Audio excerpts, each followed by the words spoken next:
So you've seen a bonsai, you want to try it yourself, but have no idea where to start? Let's dive into it. What are bonsai? What do you need to do bonsai? What tools? What materials? What plants to use?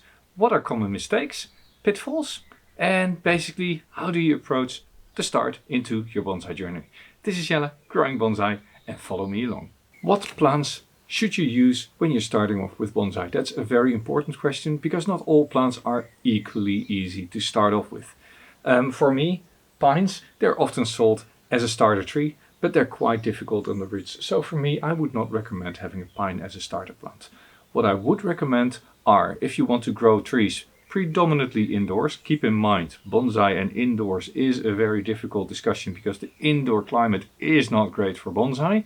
Most of my trees are outside, but I do have some inside over winter.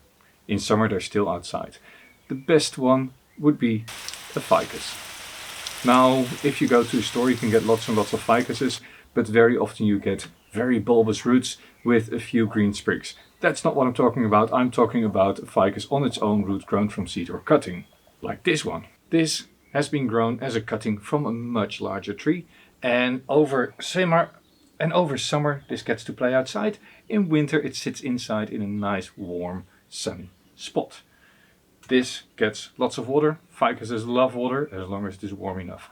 Now that is for inside. I know there's people who also start off with jade trees, like this one. And jade trees of course get a very nice fat base, and the big leaves give it a very quick impression of a very full tree.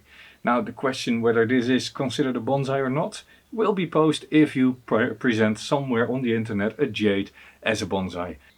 I don't really care whether it is or is not a bonsai. I just like the plant. It sits in a nice shallow pot so it can't blow over, nice and stable. If you have the space and the ability, I would very much recommend growing bonsai outside, however. It is the natural environment for plants, of course, to be outside. They just grow a lot easier and we want them to be in top health, and that's just easier to do outside. And these are two tree species that I really like for bonsai. This one is a juniper. You get juniper in loads and loads of species and varieties. This is a Chinese juniper, Juniperus sinensis, and this is of the variety Itoigawa. And Itoigawa is a variety that has very nice, compact, green, small branches. This one has been sitting a little bit dry, but it is still okay. You can see here the trunk has been shaped by wire, and I keep on contorting the trunk so it gets a nice interesting shape as it grows older. The second species that I've brought here is a larch. And why do I like larch? Well, in winter, when you want to wire these, the branches are completely bare like this. This is not good. It is summer. This branch is dying because it doesn't get enough light. But it is very flexible. You can bend it in any shape that you want. You can prune it back as long as there's viable buds. It will grow. And this trunk I can still very easily twist and turn. So this is a very flexible tree, very forgiving. It is very frost hardy. And in summer it is just an easy plant to keep as long as you don't let it overheat. This is something to realize. A lot of trees are useful for bonsai, but they all have their own specific requirements. So, if you get a tree, make sure you know the species and look up the specific care requirements for that individual tree. Does that mean that I have to care for every single tree differently? No, there are some general things that every single plant needs and that you need to be aware of when you're starting your bonsai. Two other species that are frequently seen as bonsai, also for beginners, of course, are the Japanese maple. Look at this very nice fine leaves. I've wired this trunk out as well because I don't like anything straight. And elms. Elms are some of the strongest species out there for bonsai, and they are very beginner friendly. You can cut them back and from the cut stump new leaves may appear in a healthy elm. How do you like these Japanese flowering azaleas? And this is actually a multicolored one. It can have 4 or 5 different patterns. This one only has red flowers. Hey, if you like this sort of content, I try to explain in my videos how do you do bonsai based on 15 years of experience, and I try to translate that to beginners, more advanced and very experienced growers to see what I learned, what I did in my classes and what works on my trees. If you like that sort of videos, do browse my channel, and if you've not subscribed yet, maybe you want to be kept informed when I have new videos. So that's very quickly an overview of a few of the species that you could use. But that brings me to one misconception of bonsai. Actually a few, but the first one: when is a species a bonsai? Actually, there is no bonsai species. There is no bonsai seed. All bonsai are made of just regular trees. And which trees can you use? You can use almost every single tree species. Some are more suitable than others. You can even use shrubs. The main criteria is, does it get a woody trunk? Does it harden? Does it fatten? And that is pretty much it. So any shrub or any tree that you see, you could in theory use as a bonsai. Now if you look at palm trees, they don't do nice branching. It's not very suitable. If you look at a plane tree, the leaves are massive. That's not really great either. Yes, leaves do reduce in a pot, but not that much that a leaf this size very easily comes small enough to give a representative image. But if you look at, for instance, the edible fig, let me grab one. This is the edible fig. This is Ficus carica. Look, there's even small little figs on there. Fruits on bonsai typically don't reduce all that much, so this is almost a full-size fig. But look at how small these leaves are already. And this is without really trying, because I'm still growing it out. This is just a trial to see how do these respond to bonsai care. I have a much bigger one that I'm trying to create into bonsai. This is just my training plant. That's a recommendation to you as well. Get a few plants, just get your fingers wet. Get a few trees, get your feet wet, give it a try.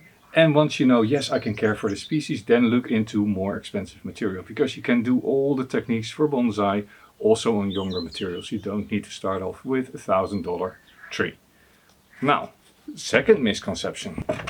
A bonsai is just a decorative plant sitting on a coffee table and doesn't need any care.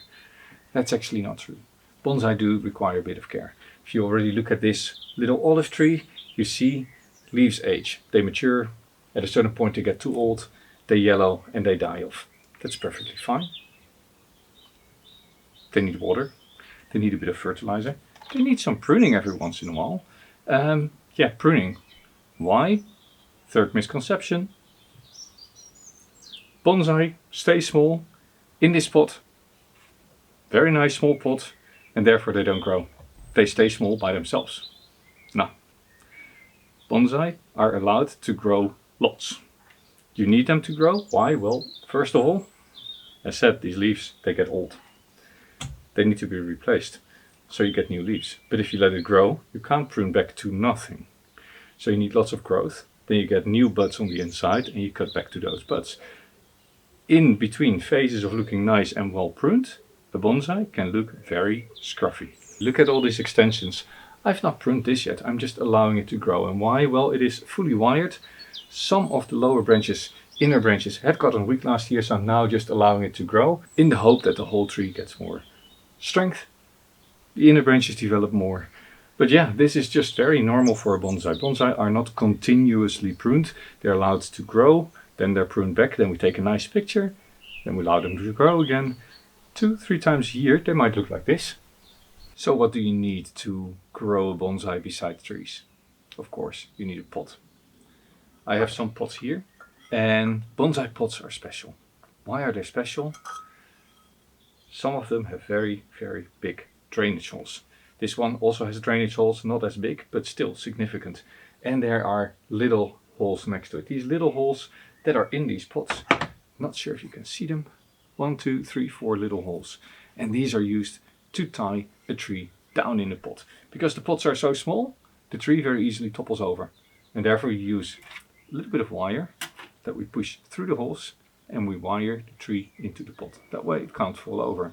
Roots, after all, are just there to anchor a tree into the ground and to absorb water and nutrients. For the latter, it doesn't need a huge root ball, and that's why it can fit in these pots. So, bonsai pots are special. Make sure that you always, always, always have a pot that can really, really drain well. Next to this, what we also do, we use very, very coarse substrate. Now there's a massive discussion and you can go online and you can spend days and weeks arguing what substrate is the best. In the end, it doesn't really matter when you're starting off, as long as water can go through quite quickly It absorbs enough water so it retains water until the next moment that you get to water, and it doesn't fill up with water. So if you take regular potting soil, that stays very wet and it's very difficult to water your trees well. If you take this sort of substrate, and this is pumice with some, it is ceramis, I think it's sort of a clay, baked clay, and there is a little bit of lava in there and a little bit of pine bark. Nothing here holds the water into the pot except for the substrate itself. So it doesn't retain a layer of water, the roots will live longer and you will not get root rot. That is of course also a misconception. Soil doesn't cause root rot, water causes root rot. If you have a saturated water ball, if you have a root ball saturated with water, roots, they don't get oxygen. Then the roots die. Then they start rotting. The roots don't start rotting because they're wet. They start rotting because the lack of oxygen kills them. Anyway, that was a little side note. What else do you need? Although there's a technique called clip and grow, where you just clip away what you don't want and you allow the branch to extend in the direction that you do want, it is very useful to have some wire.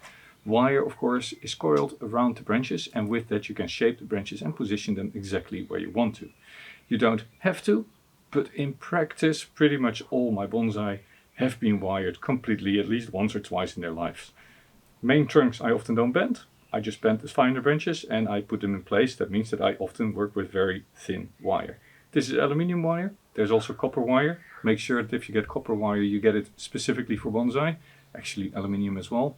Copper wire is heated to almost melting point, and with that it gets much more pliable once applied to the tree. If you get regular copper wire it is much harder. Steel wire is not so suitable. It doesn't bend all that easily and easily damages your bark, and it's much harder to position nice and finely on your tree. Now there is lots and lots of instruction on how to wire your tree. If you don't know how to do this, take a look on my channel. At the end of this video I'll link through to a basic guide on how to wire your tree. So that's too much for this video to get into, but wire, very useful to have. Tools. I have the basic tools here that I use for my bonsai. I have a concave cutter, big wire cutter, small wire cutter, general pliers, and of course a pair of scissors. Do you need all these tools? Well, yeah, actually the first thing that you need to get is a nice pair of scissors. Something that is sharp, that doesn't crush, and the blades move alongside each other and both blades are sharp. This is optimal. They will slice through the branch instead of crush it. I like small scissors. They're useful for small branches. Big scissors, big branches. Simple, right? If you work with wire, something to cut the wire with is really useful. Otherwise you end up with long stretches of wire. And there also cut it off when it is too long. Don't try to leave bits and pieces on. It just looks ugly, right? You're trying to make something pretty. So wire neat, cut it off when it's too long. Concave cutter is useful if you start removing larger branches from your tree and you need to really smoothen out the cut. I can't do without. But initially you can. You can probably just do bonsai with just a pair of regular sharp scissors and something to cut wire. It doesn't have to be Japanese, right? You can also just get a regular good sharp scissors, really sharpened blades, scissors, and something to prune wire with. And this I use for everything. I use it to tighten wires when I plant a tree in a pot. I use it to remove bark. I remove it to hold the wire when I'm wiring a thick branch. For me, regular pliers are a must-have. I use them every single day. But it doesn't have to be Japanese. You can also go to the hardware store and get the general pliers and work with those. Nice thing about these, it's a nice rounded beak. You have very tight control on where you work. And that is in bonsai very useful. But these are the main tools that we use in bonsai. And if you say, well, I'm only going to buy 1 or 2 pieces, I would go for these and go to a hardware store, get a wire clipper from a hardware store and get the general. These can go easily 50, 60 bucks if you buy them from Japan. You go to the hardware store, you have them for 5 bucks. Right, and now common mistakes. What do beginners often do? What causes the demise of their trees? I think that's important to realize. You go to the store and you find yourself a nice Japanese maple. So what do? You go take your scissors, you prune it all the way back. Then you take all the branches that you want and you wire them out. Then you take the plant out of the pot, you prune back all the roots, you prepare a nice bonsai pot and you push the tree into the pot and you wire it down. And you do all this, of course, in your summer break, middle of August. It's nice and warm. It is nice weather to be outside. And 3 weeks later I see you on the forum asking me, why did my bonsai tree die? Well, because you did everything wrong. You may have done the pruning right. You may have done the wiring right. You may have done the root reduction right. And you may have repotted it right. And still the tree dies, because it is absolutely the worst time to do that. And it is the worst practice to do everything in one go. Look at this tree. This tree sits in a plastic container. It is oversized because I want good growth. I am getting good growth. Then it is completely wired out. It is in bonsai substrate. And it's not pruned. You have to do the things in the right order, in the right place. And how do you start a bonsai? Well, first of all, what you need to get in order is the roots. The roots are the hardest to correct. So the first thing you do when you get something from a store is, well, only repot in the right time of the year. So typically repotting is done at the start of the growing season. As you look at the tree, the buds are starting to swell and the first bud may be opening up. That is an excellent time to repot your tree. So if you now in summer go out and you buy a tree to start a bonsai with, repotting is not number one on your list, even though everybody tells you always repot a tree that you get. Keep in mind, the trees are sitting in a substrate that they were capable of growing in. It is up to you to water in the right way and to care for it in the right way to make sure it makes it until spring. So a better time to get trees is probably in early spring, but yeah, hey, impulse buy, I have a tree now. In some cases there's a need for an emergency repot, but that's too much for this video. I can do another one, I'm not going to, but that is good to keep in mind. If you repot in the middle of summer, you run the risk of the tree dying. Then, next step is you prune away all the things that are not needed. And what is not needed? Well, for instance, a long branch like this is not needed except for when I want to further thicken the trunk. If you go out and you buy a tree that you can straight away work with. So get a tree that's big enough that you can straight away do something with it. Otherwise you put it in a pot, you put it on a shelf and you have to wait another year until there's any growth. So get something that's nice and bushy with lots and lots of branches. In fact, I'm not going to go through all the beginner's mistakes that are there because I have a video. At the end of this video I will link through the common beginner mistakes. Keep in mind, open substrate, if you start watering this, you need to water probably once a day. But if it is in regular potting soil, the very nice black organic stuff, probably a lot less. Saturated bonsai roots or saturated roots lead to dieback and therefore lead to, I mentioned it before, root rot. Only water when the top 1 or so centimeter of organic soil is completely dry. With this open, non-organic substrate you can water every single day and the tree will be fine. As long as it is nice weather, it will just take it out. So if you do get your tree in the middle of summer, what you can do is very simply, you look for a nice trunk line. You look at how does the trunk move from the roots into the canopy. You remove all the bigger branches that are not needed. You can leave a little bit of a stump so that it dries into the trunk naturally and next year you make a nice smooth cut.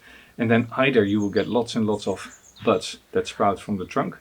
Do your research, species specific, whether you can just cut back. So pines you can't just cut back. Most deciduous trees you can. And then with the branches that are left over you can take a little bit of wire and you gently try to position them. And there it's always important to make sure that the attachments to the trunk are moved as much as possible. We don't want curves going up and down. You want from the trunk a nice straight angle, not this. You want this or that. Position the branches. Make sure that the tree comes towards you a little bit. You want the top of the tree to be a little bit towards you rather than to the back. So you want them leaning over instead of leaning back. And have a natural rhythm in your branches. And that is basically how you can start bonsai. Decide whether you have the ability to put your trees outside because that is the optimal place. if you need to work with trees that can stay inside most of the time, limit yourself to succulents, to ficus, to elms. Those are the ones that do well. Bougainvilleas do well. What else? Brazilian rain trees do well indoors. Most other species are supposed to be outside pretty much all the time and only protected when it gets really, really cold.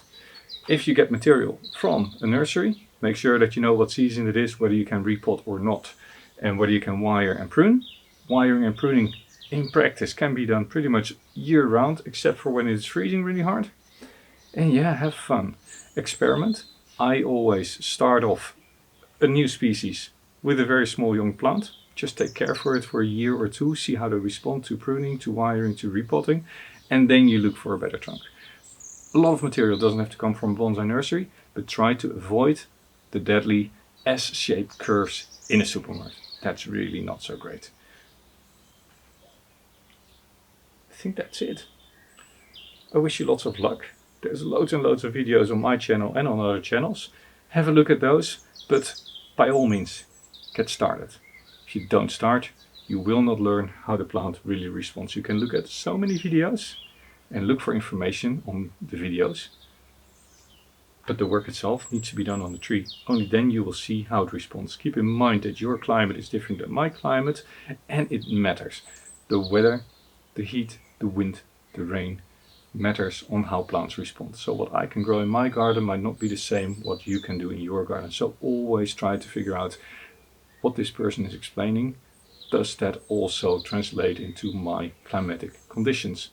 This was Jelle, growing bonsai. Hope to see you later. If not, I hope to see you later. Keep growing bonsai and see you next time.